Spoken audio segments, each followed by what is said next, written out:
Mo,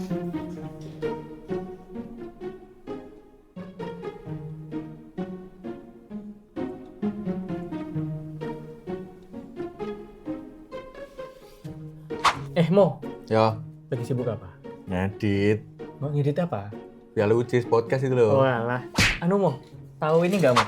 Ini kan ada dokumennya Paus Leo ke-14, Magnifica Humanitas. Oh, tahu. Dokumen itu kan? Iya, Yuk, kita bahas. boleh? Oke.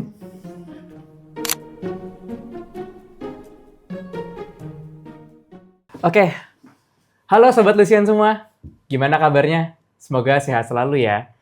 Jadi kita kembali lagi nih di podcast yang keberapa berarti ya? Udah ketiga kita podcast. Di yang pertama kita udah ngebahas soal panca tugas gereja dengan Romo Dwi Joko sama Cek Christine. Yang kedua kita juga bahas panca tugas juga dengan Frater Kevin. Dan sekarang ini kita nggak bahas panca tugas. Kita bakal bahas suatu topik lain yang juga lagi menarik banget, lagi heboh banget di dunia iman Katolik kita. Karena lagi dibahas sama satu dunia. Kita lagi ngebahas tentang ensiklik yang diterbitkan oleh Paus Leo kita yang ke-14.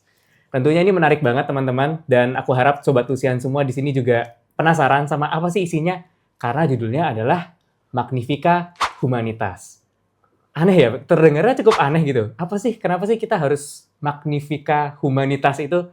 Nah, kebetulan banget di sini kita lagi kedatangan narasumber yang luar biasa hebat, luar biasa keren. Beliau ini pendamping Komsos Katedralnya Surabaya, Katedral HKY. Nah, tanpa berlama-lama lagi, mungkin langsung aku sambut saja. Selamat siang, Romo Theo. Apa kabar, Romo? Selamat siang. Selamat siang. Puji Tuhan baik kabarnya. Puji Tuhan baik. Ya, jadi gimana, Romo? Hari ini habis ngapain aja tadi sebelum ke sini? Ini hari Minggu. Oh ya, Seperti biasa hari Minggu. Lari pagi dulu. Ya, toh. luar biasa. Setelah lari kita Ekaristi. Setelah Ekaristi. Tadi Mas Romo yang mimpin. Ya. Romo mimpin Ekaristi. Iya, hari Minggu toh. Oh iya, benar. Saya akan Romo yang mimpin misa itu. Iya. Aduh, nggak fokus saya. Oke. Nah, jadi sesuai yang tadi sudah aku ngomong ya, Mo, kita hari ini bakal ngebahas sebuah ensiklik. Oke. Kita ngebedah bareng. Dan mungkin sebenarnya Sobat Lucian di rumah semua tuh pas nonton ini bakal ngerasa, aduh, bahasannya berat nih, Mo. Betul. Sebuah ensiklik, kebayang sendiri, kita nih udah pernah dapat ensiklik dari Paus sekian banyaknya, dan sekarang yang terbaru. Dan kalau nggak salah pembahasannya soal AI nih, Mo. Nah, jadi semoga aja kita di sini bisa ngebedah bareng dengan bahasa yang sederhana supaya Sobat Lucian semua di rumah bisa memahami juga, dan harapannya juga kita bisa mengendapi bersama-sama dan apa sih yang dimaksud oleh Paus Leo 14 itu untuk kita sebagai anak muda. Gitu. Jadi tanpa berlama-lama lagi, kita langsung masuk ke obrolannya aja ya, Mo. Betul, silahkan. Oke, pertanyaan pertama. Romo udah baca belum? Sudah. Sudah, Romo? Sudah baca. Kapan Romo bacanya? Ketika rilis itu 25 Mei. ya. Kemudian saya langsung tertarik tuh untuk segera mencari naskahnya, lalu segera membaca itu, lalu baca sudah. Berapa lama, Romo? Itu kurang lebih ya 3-4 hari lah. 3-4 hari itu Romo baca terus? Ya, baca sekilas. Baca sekilas cepat. Ya, kurang lebih. Apa sih, Paus mau ngomong apa sih tentang ensiklik ini gitu. Romo baca yang versi bahasa Inggris ya berarti, Romo? Bahasa Indonesia aja, tak terjemahkan aja tuh. Oh, langsung. Pakai teknologi kan? Iya, bener. Berarti langsung ditranslate, Mo? Betul. Pakai Google Translate atau yang website translate? Websitenya langsung translate kan? Bisa. Oh, website langsung translate kan. 3-4 hari Romo baca semuanya. Apa yang menarik, Mo? Yang menarik adalah, yang pertama kan karena kita sekarang kan sedang banyak membicarakan soal AI ya. Bener.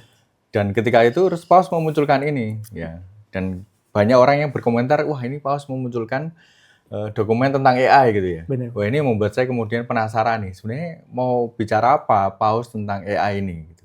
Karena di tahun 2024 Paus Fransiskus juga sudah menuliskan ensikliknya, bukan ensiklik waktu itu, surat atau pesan Hari Komunikasi Sosial Sedunia. Waktu itu dia menuliskan pesan tentang artificial intelligence dan juga kebijaksanaan hati. Itu beliau menuliskan itu. Nah, ini Paus Leo yang menggantikan kemudian menulis lagi dokumen. Nah, ini judulnya tadi yang kamu sebut ya? Iya. Menarik ya? Iya, menarik sih, Mo. Artinya apa? Nggak tahu. Oh, nggak tahu ya? Magnifica, kalau saya nebak ya, Mo. Kan humanitas mungkin lebih ke arah manusia, kemanusiaannya. Betul. Magnifica itu kalau saya nangkepnya menekankan, memperbesar Magnus besar gitu. Magnus. Jadi itu mau menggambarkan keagungan kemanusiaan. Oh, oke. Jadi sebenarnya dokumen itu bukan ngomong soal AI sebenarnya. bukan ya, Mo? Bukan ngomong soal teknologi sebenarnya. Berarti Sobat Lucian, saya Iya. salah kaprah ya ternyata. Iya. Tapi ngomong soal keagungan Manusia. kemanusiaan. Nah, maka sebenarnya dokumen itu ngomongin soal manusia. Ya, ngomongin soal pribadi manusia. Dan inilah yang saya kira menarik ya. Jadi orang saat ini manusia itu sedang menghadapi kemajuan teknologi yang sangat cepat, sangat pesat. Bahkan beberapa momentum kita bisa melihat ya. Apalagi saat ini pun ya, kita mau acara apapun itu dengan mudah secara visual, secara pengetahuan kita dengan cepat mencari gitu ya. Betul. Yang dulu tuh butuh waktu berhari-hari ya. Betul. Kalau sekarang cepat mencari ya. Bahkan ketika setelah membaca dokumen pun mencari ringkasannya itu gampang Iya, gitu ya. pakai AI juga bisa. Betul. Buatkan ringkasan itu dia sudah membuatkan ringkasan dengan mudah. Kalau kita bacanya kok apa ya, kok susah ya menangkap bahasanya. Sebenarnya maksudnya apa? Nah, kita bisa juga meringkas, tanya, explore gitu dengan banyak alat yang kita gunakan. Saya tekankan alat ya. Iya, alat. Karena kita kan pakai alat ya. Benar, nah, itulah yang sebenarnya Paus mau tekankan. Nah, jadi kita ini adalah manusia dan itu adalah alat. Teknologi itu adalah alat yang harusnya digunakan oleh manusia. Nah, itulah yang membuat kita sekarang tuh jadi memikirkan ya bahwa iya ternyata Paus ini tidak menutup mata akan perkembangan dunia ini. Maka dia menuliskan dokumen itu menjadi arah paling tidak kompas lah bagi kita, gitu, umat Katolik dan mungkin dunia. Karena ensiklik itu sebenarnya tulisan tentang isu dunia dan dibagikan untuk dunia itu. Maka tidak heran kalau dokumen ini tidak hanya orang Katolik yang membahas kan. Iya. Dari banyak kalangan itu juga membahas dokumen ini. Saya kira itu yang menarik dari dokumen ini. Dari dokumen. Oh, bentar. Terus gini, Mo. Kan kalau nggak salah Paus Leo ke-14 ini merilis sebagai peringatan dari dokumen Paus Leo ke-13. Betul. Sempat kalau nggak salah namanya Rerum Novarum. Betul. Itu juga seputar hak dan kewajiban tenaga kerja kalau saya nggak salah baca ya, Mo. Kenapa kok sebagai peringatan? Kenapa Paus Leo ke-14 itu menjadikan ini sebagai peringatan? Emang situasinya mirip kah, Mo? Atau ada apa yang kenapa membuat ini jadi dibahas? Rerum Novarum itu sebenarnya kan artinya kebaruan-kebaruan, hal-hal yang baru. Nah, Paus Leo yang ke-13 itu menulis dalam konteks revolusi industri waktu itu. Jadi bagaimana kemudian kita mulai banyak yang meninggalkan agama itu. Jadi kemudian bergerak ke industrialisasi. Nah, sehingga Paus mencoba melihat bagaimana ini manusia lagi. Dia tetap melihat pribadi manusia dalam dunia kerja. Makanya yang tadi sempat kamu singgung ya, bagaimana hak pekerja dan lain sebagainya itu juga mulai menjadi perhatian khusus. Maka Paus Leo ke-13 menuliskan itu. Nah, sekarang kita berhadapan dengan teknologi lagi. Ya, yang lebih cepat dan lain sebagainya. Paus Leo ke-14 menuliskan dalam konteks itu gitu. Tapi halnya tetap sama, tentang siapa? Tentang manusia. Itu yang berarti sebenarnya tidak masih dalam sebutannya lawan yang sama, melawan teknologi mungkin perkembangan zamannya. Bukan melawan teknologi sih, lebih bagaimana Paus mengajak kita untuk tidak menolak teknologi, tetapi bagaimana menggunakan teknologi itu dengan bijaksana. Iya, benar. Lebih begitu. Jadi kalau kita analogikan ya, misalkan pisau ini. Bener, Mo. Pisau itu baik atau enggak? Baik, Mo. Oh, belum tentu. Tergantung digunakannya ya? Nah, digunakannya. Tapi pada dasarnya pisau itu diciptakan untuk kebaikan bersama, benar kan? Betul, Mo. Ya, untuk masak, ya, untuk motong dan sebagainya. Tapi ketika manusia tidak bisa menggunakan itu dengan bijaksana, maka pisau itu akan menjadi sesuatu yang jahat, betul? Betul. Buat bunuh orang dan sebagainya. Nah, itulah juga teknologi ini. Dia diciptakan pada dasarnya untuk kebaikan. Tetapi bisa jadi manusia, ya, ketika menggunakan itu tapi tidak dengan kebijaksanaannya, ya bisa digunakan untuk hal-hal lain. Nah, gitu. Maka sebenarnya di dokumen itu yang menarik juga Paus banyak menyinggung soal perang.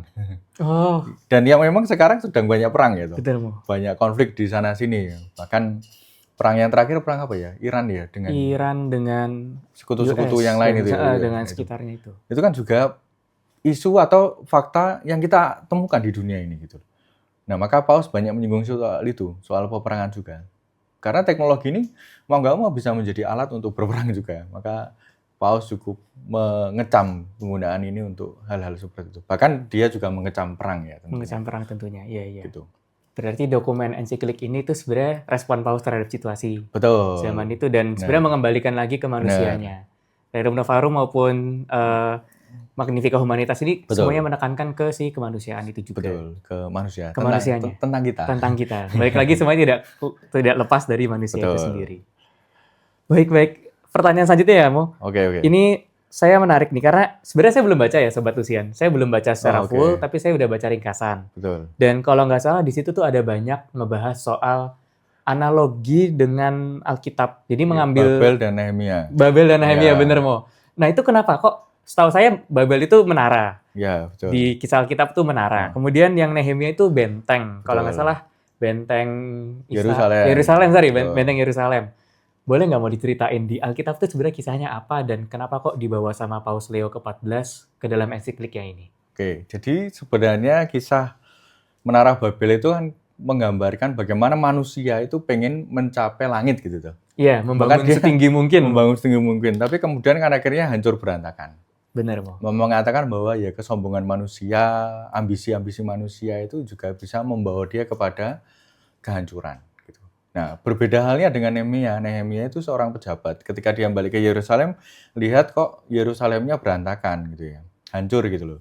Lalu dia mengajak semua orang waktu itu di sana itu untuk berkumpul bareng-bareng membangun ulang. Jadi bedanya apa? Kalau ini membangun karena dia sombong, pengen kita mau mencapai langit, ini dia memperbaiki dan membangunnya bersama-sama. Tujuannya yang berbeda ya? Tujuannya yang berbeda. Dan dasarnya juga berbeda. Kalau satunya karena kesombongan manusia, satunya karena memang orang mau berusaha supaya ini menjadi baik kembali. Nah, maka pesan Paus sebenarnya di dokumen ini juga sama, bahwa teknologi yang hadir di dalam hidup manusia itu juga harus membawa manusia kepada kebaikan bersama. Oke. Jadi HP, lalu di kamera-kamera ini gitu, kan kita bisa pakai ini untuk juga kebaikan bersama ya. Bikin podcast ini kan juga teknologi ini dimanfaatkan kebaikan bersama, ya, dimanfaatkan kan. Bener, HP yang biasanya kita pakai untuk scroll TikTok, scroll IG, ngabisin waktu, gitu. Sekarang dipakai untuk rekam podcast gitu. Rekam podcast ya. Betul ya. Bener. Itu kameramannya pada senyum-senyum. Di belakang tuh senyum-senyum semua ini. Itu. Jadi teknologi itu sebenarnya hal yang baik sebenarnya. Maka Paus tidak pernah menolak teknologi. Bahkan karena adanya teknologi, kita dengan mudah bisa mendapat pesan ensiklik ini langsung toh. Bener, gitu. Langsung disebarkan di hari itu juga semua dunia membahas gitu. Semua dunia membahas dengan cepat juga, ya, karena juga bantuan dari teknologi. Gitu. Nah, ini lanjut lagi nih, karena kita bahas teknologinya. Berarti kan dari Paus Leo tidak mengatakan AI ataupun teknologinya berbahaya. Betul. Tetapi kalau saya nggak salah di sini bilangnya cara manusia melihat dirinya yang berbahaya. Betul. Karena kita sekarang berpikir, dan ini sebenarnya cukup menurut saya cukup relate. Betul. Saya merasa bahwa sekarang teknologi itu memaksa saya untuk mengoptimalkan diri. Gimana pun ceritanya, gimana pun caranya, pokoknya saya harus maksimal hasilnya. Betul. Sehingga dapat tugas, dapat apa? AI. Yeah. Karena menurut saya hasilnya bagus memang. Betul. Dan ini yang saya mau gitu. Saya mikir saya baca tugasnya, ya memang ini yang saya mau. Jadi saya setuju sama hasil AI. Nah, kenapa kok menurut Paus Leo itu yang malah berbahaya? Berbahaya karena membuat kita kemudian sisi kita untuk mau berpikir gitu, untuk mau berkreasi itu menjadi termatikan karena instan toh. Kita minta apa-apa dengan instan dan ini sesuai yang aku mau. Apa memang sejak sedia kala kalau nggak ada itu ini yang kita mau kan? Belum tentu juga tuh. Gitu. Iya sih. Pasti kan karena ini sudah bagus lah gitu kan. Kita menilai kan. Bener. Menilai dari hasil itu. Bagus kayak ini sesuai dengan yang aku mau gitu kan. Kan kita nulis prompt juga kan sesuai dengan yang kita mau apa enggak gitu. Ya begitu. Jadi memang Paus itu cukup memberi pesan kepada kita supaya juga berhati-hati. Makanya tadi yang saya katakan, perlu bijaksana dalam penggunaan teknologi ini. Jangan sampai hidup kita itu malah digerakkan oleh teknologi itu. Akhirnya apa? Kita tidak punya independensi. Kita tidak punya kebebasan secara mandiri untuk menentukan hidup kita. Akhirnya nilai manusia kita berkurang. Karena yang menentukan adalah algoritma dari teknologi itu. Benar. Secara sederhana gini, kamu pernah buka IG nggak sih? Bukan. Misalnya kamu suka pemandangan alam gitu ya. Iya. Kamu klik tuh pemandangan alam. Nge-like sekali gitu. Nge-like sekali aja. muncul terus nggak? Muncul terus. Muncul terus. Kita diarahkan untuk ke situ. Atau kalau kita ada kasus khusus gitu ya. Iya. Oh, sekarang lagi rame kasus ini gitu. Kamu klik gitu. Akan terus nggak? Di timeline muncul Wah, semua sih. muncul terus. Kamu bisa Muncul habisin waktu banyak. Bisa. Itulah yang disebut dengan bagaimana kita terbawa oleh teknologi itu. Kita mengikuti algoritma itu. Membuat apa? Waktu kita habis. Wasting time toh. Benar. Harusnya kita bisa ke gereja, harusnya kita bisa berdoa, harusnya kita bisa rosario, harusnya bisa podcast ini ya. Harusnya bisa ngobrol-ngobrol begini. Ngobrol-ngobrol begini, ya. ketemu dengan dirimu ini kan. Iya. Oh, nggak bisa. Karena ini, aku lagi sibuk ini. Itu digerakkan oleh algoritma gitu. Nah, itu yang saya kira juga berbahaya. Karena kita bisa kehilangan nilai kemanusiaan kita karena digerakkan oleh teknologi ya seperti itu. Berarti sebenarnya kan kayak saya menganggap hasilnya udah maksimal. Betul. Saya mengoptimalkan semua hasil Betul. saya. Itu sebenarnya bukan tentu pemikiran saya. Itu yang Betul. ditakutkan oleh Paus. Betul. Karena kita menjadi tidak bebas, Benar. tidak merdeka. Tidak Karena merdeka. kita mengikuti algoritma yang Benar. ada. Dan kita istilahnya apa ya? Kalau gitu kasarnya mungkin ditipu gitu loh. Ditipu dengan algoritma yang ada. Karena tidak sesuai dengan keinginan. Tapi Bukan. secara tidak langsung kita juga sesuai. Apa Sesuai gimana? keinginannya teknologi, nggak sesuai keinginan kita. Kita nggak bisa milih akhirnya. Bener sih, Mo. Kita ikut itu aja terus. Opsi kita di Opsi kita dibatasi untuk ke situ. Padahal mungkin kita nggak hanya suka pemandangan, tapi suka masak, itu suka yang lain gitu. Tapi kita bisa dibatasi oleh teknologi. Jadi tidak tahu yang lain. Bener. Gitu. Maka harus sering ketemu dengan manusia gitu. Kayak kita sekarang kan ketemu nih, ngobrol nih. Ngobrol ini. Ya. Ini mungkin sedikit gambaran ya, boleh, bagaimana kita perlu berhati-hati soal itu juga. Suatu hari Romo itu ngadakan acara pembekalan nih untuk anak-anak OMK lah, ya toh. Berarti seusia saya. Seusiamu lah, teman-teman ya. Di sini ya, Mo. Seusiamu. Ini challenging sih. Jadi dia tak minta live in di suatu daerah. Kamu berangkat sendiri, tak tunggu di daerah itu jam sekian gitu. Tidak boleh bawa HP. Waduh. Nah, terus selama perjalanan yang harus kamu lakukan adalah membaca kitab suci. Ayo. Sudah terbayang beratnya. Perjalanan ke tempat itu, kalau kendaraan umum, ya, itu kurang lebih 3-4 jam. Oke. Ya. Jadi kamu bisa membayangkan, sebelum mereka berangkat ke tempat itu, HP-nya tak kumpulin semua. Gitu. Tak suruh ngumpulin jadi satu, gitu, tak bawa. Terus mereka berangkat. Apa yang terjadi habis itu? Ya, sampai rumahku. sampai tempatku, maksudku. Selamat. Tapi? Gitu. Ya. Nggak ada tapinya. Ya, akhirnya mereka baca kitab suci di mobil. Ngapain? Kan bingung toh. Tapi respon dari mereka gimana, Mo? Yang menarik adalah, ini belum 5 hari kan? Oh, 5 hari, Mo? 5 hari. 5 hari tanpa HP. Gitu. Apa yang terjadi? Ketika hari kelima, Romo membagikan HP itu. Yang terjadi apa? Bayanganku adalah mereka akan segera mana HP-ku dan tak buka gitu. Ternyata enggak. Loh. Kayak kok enggak segera kamu ambil gitu. Enggak, Romo nanti aja, masih ngobrol sama teman.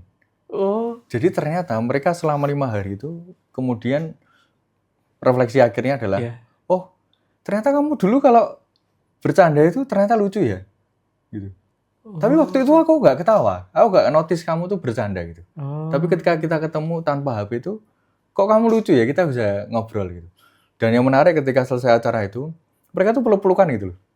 Mereka yang pelukan, Romonya kan enggak. Iya. Ya mereka aja yang pelukan. Ya kan. Romonya enggak, wah aku cuma terharu aja. Terus sejak saat itu mereka menjadi, menurutku ya, menjadi lebih sangat-sangat dekat sekali antar personal satu dengan lain. Karena ada jeda 5 hari tanpa teknologi. Tanda kutip ya, tanpa HP. Tanpa HP. Yang mungkin daily-nya mereka harus HP-an, ketemu ngobrol gini HP-an. Siapa tahu sekarang hidupnya enggak HP-an gitu. Sebagian besar manusia hidup dengan gadget kan. Betul. Dengan teknologi, dengan internet ya. Jadi kebutuhan wajib itu. Iya, kayak menjadi sebuah kebutuhan utama tuh. Iya, semua orang punya soalnya. Benar. Kayak gitu. Jadi sungguh-sungguh ya wis. Hari kelima mereka seperti manusia. Enggak, maksudnya yang langsung ngobrol satu dengan yang lain, berpelukan, sesuatu yang enggak pernah mereka alami sebelumnya. Enggak ngecek notif apa mau ke 5 hari hilang tuh. Iya, kayak enggak, kamu kok enggak punya gairah untuk pegang HP lagi gitu. Gitu. Karena mereka menemukan harta yang lain yang lebih berharga, yaitu teman-temannya itu. Itu menarik menurutku. Beda ya, padahal kan mereka kalau di HP-an juga mungkin ketemu sama temannya. Ya, tapi kan bukan temannya di situ. Itu kan ya bentuk chat dan sebagainya, bukan teman real yang kulihat, kupandang. Langsung seperti ini kita bertemu gitu yang beda. Betul. Ya. Ya, itu. Makanya kan orang muda kan LDR tuh, tahu nggak sih? Apa itu? Long distance itu loh. Oh ya, long distance relationship, iya benar. Ya. Itu kan ketemunya lewat HP tuh. Bener mau. Tapi dipeluk kan nggak kerasa, Bener. ya kan? Iya sih. Iya. Iya kan? Terbayang Bisa maksudnya. dibayangkan kan? Bisa dibayangkan. Beda kan? Nah itu. Apa LDR tuh kamu? Enggak toh? Enggak Enggak. mau. Enggak punya pacar? Enggak mau. Ya masuk seminari no? Enggak usah, Nggak usah, makasih ya. mau. Nanti saya segera cari kalau gitu. Oh segera cari formulir pendaftaran? Segera Oh. cari pacar aja Oh sebelum masuk oke. seminari. Iya. Nggak tertarik mau. Gitu ya? Belum. Mungkin belum panggilan, dan kalaupun dipanggil nanti saya miss call aja. Oh iya, oke. Saya Siap. biarin aja nanti. Siap. Oke. Oh iya, tapi di seminari juga mereka nggak pakai HP loh. Masa sih Karena mau? nggak pakai. Jadi di Romo sebelumnya kan di seminari menengah ya, di Iya. Garum itu mereka 3 tahun no HP, Nggak pegang sama sekali ya? nggak pegang. Pas libur aja mereka pegang. Tapi daily nggak megang HP. Ya akhirnya berdinamika dengan teman-temannya. Dan lebih merasa, kan sebelum Betul. masuk Romo masuk seminari berarti kan ada kehidupan Romo yang menggunakan HP terus-menerus dong mau? Mereka. Pas mereka. Romo dulu mungkin sebelum Oh masuk iya, seminari. kalau saya enggak, saya kan generasi dulu sing enggak HP, belum HP yang Oh kayak belum, sekarang. iya dia bener juga mau. Iya. Ya kalau yang sekarang. Sekarang ya mereka masuk seminari tanpa HP, udah. Selama pembinaan enggak boleh HP-an gitu. Dan hubungannya jadi Karena memang harus membangun komunitas kan mereka Oh. di sana. Iya, Pak. Mulai tertarik atau? Oh enggak usah. Enggak ya. Ini tipis-tipis, Oh, ternyata tipis. Romo ini berusaha mengajak ya. Mungkin Sobat Lucian aja yang tertarik, silahkan langsung ke Romo Theo. Memang ternyata metode promosinya halus gini ya, Mo. Halus kok. Halus ya, Mo, ternyata. Apa? Mulai terpanggil ya. Enggak usah, Mo. Nanti aja, mungkin Oh, teman-teman nanti aja ya, ya. Oke, Sobat oke, Lucian. oke. Ya, ini menarik, Mo. Hmm. Balik lagi ya, Mo. Tadi kan sempat Romo bilang soal pengalaman Romo membimbing anak-anak muda, Betul. mereka tidak menggunakan teknologi dan ternyata mereka jadi lebih dekat. Hmm. Terus kalau kembali lagi ke ensikliknya Paus Leo ke-14, tadi yang soal masalah pengoptimalan diri dengan AI dan sebagainya, kan sebenarnya nggak salah Mo kita menggunakan AI. Oh, nggak salah. Dan nggak ada masalah juga pun kalaupun kita tahu ini sesuatu yang buruk, sesuatu yang tidak baik gitu ya. Mungkin belum maksimal. Iya. Kemudian kita maksimalkan. Iya. Berarti kan ada semangat kemajuan tuh di Betul. situ Mo. Tapi kemudian kenapa ya Paus Leo 14 itu merasa kayak mungkin ya ditulis di situ tidak kayak berlawanan dengan semangat kemajuan. Saya nangkapnya gitu sih Mo. Kayak seakan-akan kita boleh untuk tidak maksimal. Bener nggak ya Mo kayak gitu? Bukan tidak boleh untuk tidak maksimal ya. Tapi Kita tetap harus menjadi maksimal gitu. Dengan segala yang kita miliki. Tapi bukan berarti dia mau menekankan bahwa bukan berarti kelemahan manusia itu adalah sesuatu yang menjadi kegagalan dari manusia itu. Kita tuh kan punya kelemahan nih. bener Mo. Tapi karena dibantu teknologi kita jadi punya performa lebih bagus. Tuh. Nah itu bukannya bagus Mo? Betul kan? Iya. Gitu toh. Itu bagus kan Mo? Tapi bukan berarti kelemahan kita itu adalah kegagalan hidup kita. Back to manusianya. Oh. Balik ke manusia. Ini kan logikanya teknologinya tuh. Iya bener Mo. Sekarang kita pakai ini maka kita bagus gitu kan. Iya. Coba kalau nggak pakai itu bagus nggak? Lebih, maksudnya tetap bagus juga kan? Sejauh kita pakai Sejauh kita kemampuan diri kita sendiri itu adalah keberhasilan diri kita sejauh itu gitu. Nah kita dibantu oleh teknologi-teknologi itu untuk lebih maksimal lagi iya. Gitu. Tapi bukan berarti dengan pakai itu saya maksimal. Itu dua hal yang berbeda loh ya.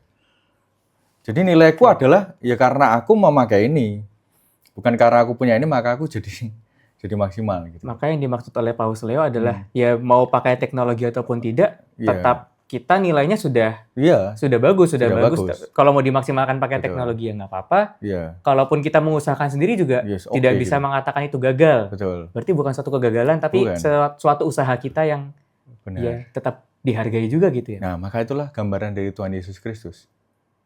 Gitu. Dia kan kalau kita memandang kan dia lemah toh. Iya kan? Iya. Disalib, dicambuk, berjalan itu kan dia menunjukkan kelemahannya sebagai seorang manusia toh. Iya. Tetapi apakah itu tanda bahwa dia gagal? Enggak kan? Bukan. Dia kan menang toh akhirnya. Benar. Menang melawan kelemahan dan kerapuannya gitu. Nah, itulah cara kita harus kembali ke sudut pandangnya adalah manusia. Bahwa ternyata jalan sulit untuk sampai kepada kerajaan surga itu menjadi jalan kita untuk juga melihat bagaimana diri kita selama ini dalam perjalanan di tengah segala kelemahan dan kerapuan kita gitu. Nah itu. Nah ketika kita menyadari itu, nah maka lebih dalam lagi kita harus beranjak ke sisi iman gitu. Kita harus juga semakin beriman kepada Kristus gitu. Maka nanti Paus juga menekankan di bagian-bagian akhir itu supaya kita juga semakin manusia itu berarti semakin mengenal Allah. sebagai pencipta kita. Karena dia adalah gambaran dari diri kita. Allah adalah kita menjadi citra Allah gitu. Iya, Imago Dei itu. Imago Dei, citra Allah kan. Citra Allah. Jadi kita adalah citra Allah, gambaran dari Allah. Bukan teknologi yang menggambarkan kita. Makanya sekarang kan kelemahan-kelemahan kita adalah ya wis, nilaiku tuh dilihat dari berapa banyak followersku gitu. Gitu. Iya, anak muda banget ini, Mo. Betul kan? Bener. Kalau Likes. semakin banyak followers berarti nilai kemanusiaanku tinggi gitu. Nggak gitu konsepnya. Kamu pernah nonton film yang terbaru ini yang Netflix gitu ya? Yang apa, Mo? Kok aku ya sempat nonton aja. Karena Romo kan sekarang di dunia pendidikan tuh. Iya, Mo. Terus aku nonton film itu. Tentang apa, Mo? Film. Teach You a Lesson, nggak salah. Aduh. Nah, itu 10 episode. Aku nonton. Udah nonton, Kip? Udah nonton kan? Bagus kan? Nah, itu ada kisah di mana anak itu kelas itu live streaming gitu. Ya, live streaming, lalu sampai pada satu titik di followernya banyak, pokoknya dia ngobrolin hidupnya tuh dengan gadgetnya itu. Intinya hidupnya dengan gadget itu. Hingga suatu titik pemerintah menghapus akunnya dia. Stres nggak kira-kira? Stres. Karena selama ini dia dapat perhatiannya dari teknologi itu. Iya. Nah, ketika nggak ada teknologi itu, dia merasa dia sudah tidak berharga lagi. Nah, itulah yang perlu kita khawatirkan sebenarnya. Ketika nilai kemanusiaan itu direduksi oleh profil kita yang ada di teknologi itu. Oh. Kamu pernah berhenti main IG gak? Pernah. Kenapa? Waktu itu kayaknya kayak agak muak aja gitu. Oh iya, betul. Kebanyakan liatin segala macam, kok aku banding-bandingin terus aja. Dia udahlah, aku tutup kayaknya ada seminggu, 2 minggu tuh nggak pegang sama sekali. Betul. Dan waktu itu aku kayak ya udah enak-enak aja sih. Betul. Terus nggak lama jadinya ini lagi soalnya harus nge-follow siapa, harus ada tugas dan sebagainya, harus di-post ke IG. Nah, itu. Kita kan ada satu titik di mana kita juga lelah ya. Bener untuk sih, memandang profil-profil yang belum tentu di balik profil itu memang demikian adanya. Makanya sekarang banyak kasus-kasus scam itu tuh. Iya, Mo. Gitu, yang di profilnya bagus-bagus, ternyata dia scam gitu ya. Ada beberapa anak-anak OMK tuh kena scam kayak gitu. Ya profilnya bagus gitu ya, pengen kenalan dan lain sebagainya. Ternyata nggak kayak gitu. Nah, itu kan orang sudah terkaburkan oleh itu. Iya, pakai filter, pakai apa segala macam. Pakai filter dan pakai segalanya. Demikian sebaliknya, kita juga bisa menampilkan diri kita di situ bukan apa adanya kita kan. Gitu. Mau kasih filter gitu. Romo yang ganteng gini jadi lebih ganteng misalnya gitu. Iya. Kayak gitu. Atau yang cantik biasa semakin kelihatan cantik gitu. Yang ngikutin standar TikTok, standar apa segala macam kayak gituan. Kayak gitu. Nah, itu bukan apa adanya diri. Maka sebenarnya pesan pos di sini adalah juga kita bagaimana menggunakan teknologi ini untuk juga menyuarakan kebenaran. Itu yang juga menjadi bagian penting sebenarnya dari dokumen ini. Dan dokumen sebelumnya juga sudah membahas soal itu. Gitu sih, kurang lebihnya gitu. Berarti ini kan ke anak muda lagi ya, Mo. Aku sebagai anak muda melihat, iya ada banyak kepalsuan di dunia media sosial. Iya. Berarti cara kita sebagai anak muda untuk menanggapinya tidak menggunakan atau bagaimana, Mo? Oh, kita tetap boleh menggunakan. Oke. Tapi yang paling penting kita harus kritis, itu penting. Bertanyalah, ya. Ketika kita melihat, oh ini penting nggak untuk hidupku gitu. Nah, kayak kamu tadi, kok aku muak ya? Itu kan kita kan mulai bertanya tuh, mulai gelisah. Gitu. Kita tidak larut terus dalam kemuakan itu kan. Betul, muak tapi pakai terus ya. Muak ya tiap hari. Aku muak tapi mau pakai terus kan. Ini enggak. Kamu ambil keputusan, kamu ambil pilihan gitu. Dan Romo juga pernah ngalami itu. Aku merasa ini membuat hidupku tidak balance ya. Kalau sekarang anak muda kan suka gitu. Iya, Mo. Nah, aku pernah berhenti IG itu hampir setahun ya. Instagram. Gitu. Karena aku merasa ini sudah mengganggu hidupku sebagai seorang imam. Gitu. Sudah tidak sehat gitu loh. Iya. Wah, harus dikit-dikit buka story, dikit-dikit lihat HP gitu kan. Wah, ini lama-lama aku nggak fokus untuk melayani nih. Tak hentikan itu Instagram itu setahun gitu. Kemudian aktif lagi gitu. Welcome back Romo. Sudah yang follower. Ada banyak follower. Tapi memang ada beberapa hal yang memang bermanfaat dari Instagram atau teknologi yang lain kan juga untuk share pewartaan dan sebagainya itu. Itu ada hal itu juga sih. Kurang lebih begitu. Jadi kita harus kritis kalau orang muda. Bertanyalah gitu. Bertanyalah ini penting nggak? Termasuk berita-berita yang muncul. Seringkali kita langsung share. Lihat dulu.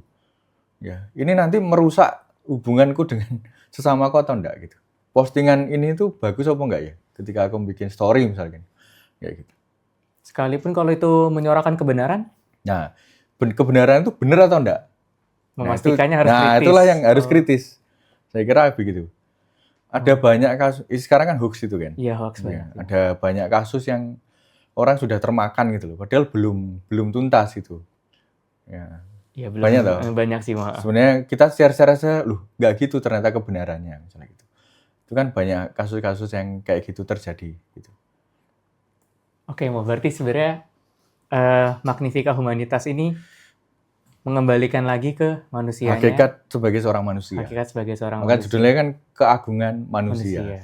Manusia itu begitu agung gitu bagi kita. Karena dia sejak sedia kala adalah citra Allah. Seperti tanpa ataupun adanya teknologi ini tidak mengubah Betul. keagungan kita sebagai manusia. Malah harusnya menjadi semakin lebih agung. Semakin lebih agung. Ya, Tidak karena menjatuhkan. teknologi pun yang buat kan manusia. Oh iya. Iya toh. Dari manusia untuk manusia lagi. Dari manusia untuk manusia lagi. Dan memang sejarah hidup manusia kan selalu ada teknologi-teknologi baru yang dikembangkan kan. Betul, Mas. Iya toh. Kalau HP dulu pakai apa? Dulu Romo tuh zaman masih kecil itu pakai, kamu ngalami gak ya zaman-zaman pakai itu loh. Nek telepon antar temanku di tetangga itu Heeh. pakai senar itu loh. Tahu nggak sih? Ngalami gak? Enggak Enggak mungkin lah kalau Nggak mau. Cuman dulu aku pernah ngalami loh. bikin alatnya itu Iya. buat mainan-mainan tuh Tak pernah. tawarin sampai tempatnya temanku itu. Itu ada sekitar berapa puluh meter gitu. Jadi kita tuh tak gitu. Woi gitu. Yang senar dipanjangin gitu Oh, kan terus tak tegangnya. jadi panggilan toh. Heeh. Di sana terus dia nerima itu. Dari situ terus sekarang berkembang HT, radio, terus sampai sekarang HP gadget gini pun. Bahkan gadget sekarang pun juga banyak membantu manusia tuh. Bener sih, Mas. Gitu. Lebih canggih lagi tuh. Jadi kecanggihan teknologi itu juga semakin membantu manusia gitu. Baik, Mo. Wah, Oke. panjang ya jawabannya. Panjang ya. Panjang dan bahasannya menarik gitu loh teman-teman Sobat Lucian sekalian. Ternyata yang dibilang sama Paus Leo ke-14 buat kita sebagai anak muda Betul. terutama, yaitu tadi keagungan manusia, Magnifica Humanitas. Betul. Bahwa kita ini ternyata sudah, sejak awal kita sudah agung gitu. Mm-mm. Tanpa atau dengan adanya AI, justru AI digunakan itu sebagai tools supaya kita lebih Betul. agung lagi ya, Mo. Tapi Betul. kalaupun tanpa ada itu ya kita Benar. sudah baik adanya. Benar. Kalau gitu boleh dong Mo, dikasih satu pesan dari Romo. Mm-mm. Pesan terakhir mungkin ya buat teman-teman di rumah, sobat-sobat Lucian, anak-anak muda sekalian. Dari yang Romo udah baca ini. Menurut Romo pesan utamanya itu apa? Oke. Pesan dari Romo juga boleh dikasih. Jadi dokumen ini mengajarkan kita dari sudah saya singgung ya, bagaimana kita sebagai orang muda secara khusus yang juga pakai banyak teknologi ya, itu menjadi juga saksi kebenaran di dalam hidup kita sebagai orang muda. Ya toh? Kalau dulu kamu diajari jangan bohong gitu. Betul. Nah sekarang praktekkan itu dengan teknologi yang kamu miliki gitu. Jangan juga memanipulatif ya, berita-berita dan lain sebagainya itu sehingga mempengaruhi orang untuk melakukan sesuatu yang tidak baik. Maka pengaruhilah teman-teman sebayamu itu dengan hal-hal yang positif. Jadilah inspirasi ya bagi teman-teman di sekitarmu. Orang muda Katolik itu harus apa sih? Kamu minat di apa sih? Ya, misalnya kamu minat di lingkungan hidup, ya gerakan teman-teman mudamu untuk lingkungan hidup gitu. Ini Romo tuh akhir-akhir beberapa bulan ini tuh suka lari misalnya. Iya. Dan sampai titik ini banyak teman-teman muda yang ikut lari gitu. Nah itu menurutku ya bagus, dibantu teknologi juga tuh. Iya. Bisa ngitung, bisa apa, nanti Iya, setelah iya, ini kita iya. ngobrol ini gitu. Itu juga. Jadi paling tidak kita tuh menggunakan teknologi ini untuk kebaikan gitu. Jangan sampai menggunakan teknologi itu bukan untuk kebaikan. Termasuk ya kalau kamu Iya. punya Instagram, media-media sosial, gunakan itu juga untuk kebaikan. Kendalikanlah jempolmu ini ya, Iya. untuk sesuatu yang baik ya. Iya, Gitu sekarang istilahnya kan udah berubah ya, Mo. Betul. Dulu mulutmu harimau, sekarang jempolmu Iya harimau. betul. Dan banyak orang kan terpengaruh karena jempol manusia ini Iya, kan. Itu benar yang sih, Mo. bahkan sekarang orang membicarakan orang lain juga dari jempol kan. Ya, gitu. Itulah yang kita alami hari-hari dan kita sebagai orang muda Katolik satu harus kritis, yang kedua kritis dalam penggunaan media. Lalu yang kedua jadilah saksi di tengah hidupmu. Ya, wartakan Tuhan dari cara hidupmu sebenarnya. Bukan dari caramu menggunakan media iya, tapi caramu hidup itu juga menjadi sesuatu yang lebih penting daripada kamu pakai HP. Untuk mewartakan Tuhan, oke, tapi cara hidupmu sehari-hari itu menjadi bagian penting. Saya tuh senang kalau ada influencer-influencer yang berani mengungkapkan dirinya sebagai seorang Katolik. Ya. Cirinya orang Katolik kan jelas ya, apa? Apa? Kalau di Instagram, di video-video itu apa? Kalung, Kalung, pakai kalung, tanda salib. tanda salib. Nah, itu. Dua Dulu itu. ada Romo tuh, ini lucu sih. Ini masih ada waktu berapa menit sih? Masih aman, terusin aja Aman mau, ya? nggak apa-apa mau. Boleh. Dulu ada Romo ya. Kalau kamu tahu Romo Verdi, ya, sebut nama ini. Good Shepherd itu yang di gitaris itu. Oke. Dia dulu memulai karya gitarnya tuh di Instagram itu dengan tidak memakai baju Romo, gitu. Dengan pakai jumper terus gitu yang gitar. Terus dia pakai baju Romo, gitu. Terus malah diundangnya bukan di Katolik gitu, kan gitar tuh. Iya. Terus tak bilang, yo kamu kalau apa bikin konten awali dengan tanda salib. Nah setelah dibuat tanda salib jadi semakin jelas tuh. Oh ini bukan non Katolik ini. Oh, Ternyata sempat ini salah Katolik. diundang Gitu. berarti. Iya, sempat salah diundang bukan di gereja Katolik malah itu. Di gereja lain gitu kan. Nah gitu. Nah itu simbol-simbol sederhana tetapi cukup bisa kita gunakan ya sebagai orang muda untuk berani menyuarakan kebenaran itu juga seperti itu. Sekarang kan kemarin ada Piala Dunia tuh. Iya, benar, Mas. Golnya Messi kan gitu kan, Bapak Putra Ragu Iya. Dusung, ini ya, nah itu kan dipotong-potong jadi banyak itu share-share kebaikan. Maka sebenarnya saya itu mengajak orang muda untuk bagikan kebaikan, bagikan hal-hal yang program-program paroki lah. Kalau kamu sekarang di stasi toh, Di stasi. di stasi, ya toh, keaktifanmu di stasi itu bagikan. Kita bermedia sosial ini, bermedia di studio ini bagikan. Tadi kan mau dibikin recap dan sebagainya. Iya, benar, Mas. Gitu. Karena paling enggak ketika kita mau membagikan sesuatu itu, kita bisa paling enggak ada orang-orang yang notice lah gitu. Dulu ada katedral itu setiap hari bikin apa tuh? Setiap minggu tuh bikin story misa. Itu kan bagi yang ngapain sih Romo? Kita tuh bikin story misa gitu. Dalam suatu forum, ngapain bikin story misa yang 3 detik, 4 detikan itu loh. Iya. Dibikin story itu. Itu kan hal rutin biasa mingguan. Ternyata pas rapat ada satu anak yang angkat tangan. Maaf Romo, ya itu penting bagi saya. Karena saya kembali ke gereja itu karena lihat postingan story itu. Jadi gerak Roh Kudus itu juga nggak ngerti ya. Artinya Iya. teknologi sungguh-sungguh bisa kita gunakan untuk kebaikan, untuk mewartakan Tuhan. Bahkan pada saat kita merasa bahwa itu, gitu, akun Katolik kan jarang juga dilihat kan, nggak seramai yang lain. Tapi ternyata itu juga Tuhan tidak diam. Ya, Tuhan pasti bekerja dengan caranya. Dan kita ini alatnya sekarang di mata Tuhan. Ya. Teresia Avila. Teresia dari kanak-kanak Yesus kan gitu tuh. Iya benar. Ya, kita itu adalah alatnya Tuhan gitu. Kalau ini adalah alatnya kita, ya kita ini alatnya Tuhan, caranya Tuhan gitu. Nah, gitu. Nah, maka semoga dengan dokumen ini anak-anak muda itu juga semakin berani ya, semakin kritis tetapi juga bijaksana ya dalam menggunakan teknologi di tengah hidup kita sekarang. Kurang lebih gitu. Luar biasa. Ya. Luar biasa Romo. Kita ternyata ngobrol cukup lama nih, gak kerasa ya Mo? Kerasa sih. Kerasa ya Mo? Saya sih nggak jujur Mo, dari tadi ngobrol panjang. Ternyata dari Romo Theo sendiri merasa ya guys, maaf ya. Mungkin satu pertanyaan terakhir Mo. Karena kan kita nggak tahu ya, apakah Sobat Lucian nanti bakal mau baca ensikliknya apa enggak. Panjang nggak Mo ini? Panjang, 200 sekian nomor tuh itu. Waduh. Gitu. Mungkin nanti tapi saya coba aja sambil di sela-sela aktivitas gitu. Baca pelan-pelan. Mungkin dibikin konten ya, per nomor dibikin konten. Sing nyekrolnya terus nyekrol konten. Oh iya, mungkin boleh jadi ide juga nih teman-teman Sobat Lucian, daripada doom scrolling ya, mungkin kita bisa mulai baca ensiklik pelan-pelan.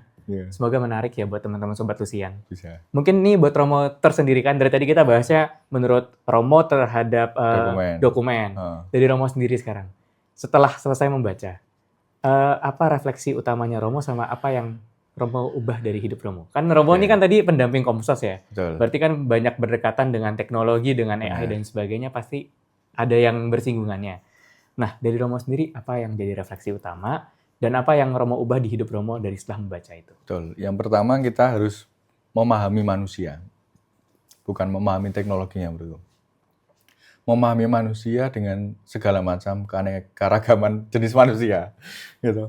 Itu kan unik tuh manusia itu. Nah itulah yang keunikan manusia itulah yang harus dihargai ya. Apapun keadaannya, apapun bentuknya. Apalagi saya sekarang di Komsos Katedral itu juga berhadapan dengan anak-anak muda yang punya karakter masing-masing. Unik-unik. Nah hal yang perlu dilakukan adalah ya semakin memahami dia sebagai anak muda yang sedang bertumbuh. ya sedang berkembang, sedang berusaha mengenal imannya. Ya. Bahkan di antara mereka ada yang jatuh bangun. Bahkan ada yang belum jadi Katolik, ya ada, masih katekumen tapi pengen ikut Komsos gitu. Wah, luar Ya biasa. saya pahami dengan berbagai macam kelemahan dan kerapuan ya, dengan keunikan lah kalau saya bahasakan itu, itulah membuat saya kemudian menjadi ya manusia, citra Allah, ya harus kita kasihi gitu. Kalau mereka buat salah, buat keliru, pasti tolong dalam tugas. Apa yang dilakukan? Ya diampuni. Gitu. Gak gampang loh mengampuni itu tuh. Ya. Mengampuni meskipun kita tersakiti gitu. Ya. Nah nilai-nilai kemanusiaan inilah yang juga harus ditumbuhkan di dalam cara hidup kita. Itulah yang membuat saya dari dokumen ini mengajak saya untuk terus belajar, juga bertumbuh di dalam iman, bertumbuh di dalam kemanusiaan, dan berusaha juga menghidupi nilai-nilai kemanusiaan, terutama nilai-nilai ajaran Kristiani ya, cinta kasih, ya, pengampunan, pengorbanan dan lain sebagainya. Dan terlebih belajar dari sang guru utama, yaitu Tuhan Yesus sendiri. Kurang lebih begitu sih kalau dari saya sendiri refleksinya. Apakah mengubah hidup saya? Pasti. Ya, ajaran Paus terutama karena saya Romo ya. Mau nggak mau kan, apa sebenarnya Paus pengen apa itu? Nah itu. Paling tidak mengubah cara pandang, cara pikir, mengingatkan. Oh ya, ini arah kompasnya itu seperti ini. Gitu.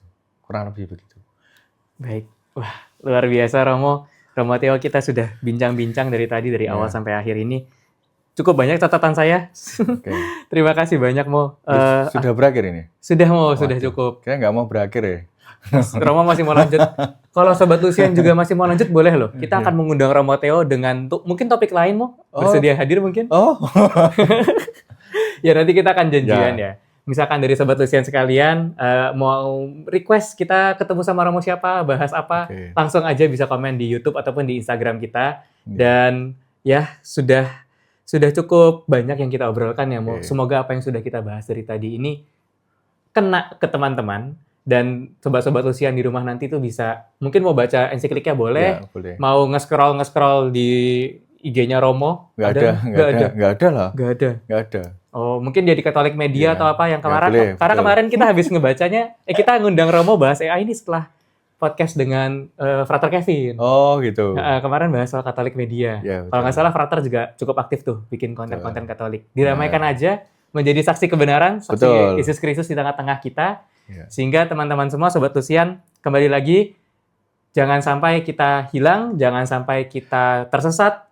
Tonton aja podcast Via Lukis, karena kita adalah jalan terang buat kita semua. Mantap. Dadah. Terima kasih, sampai ketemu lagi. Terima kasih.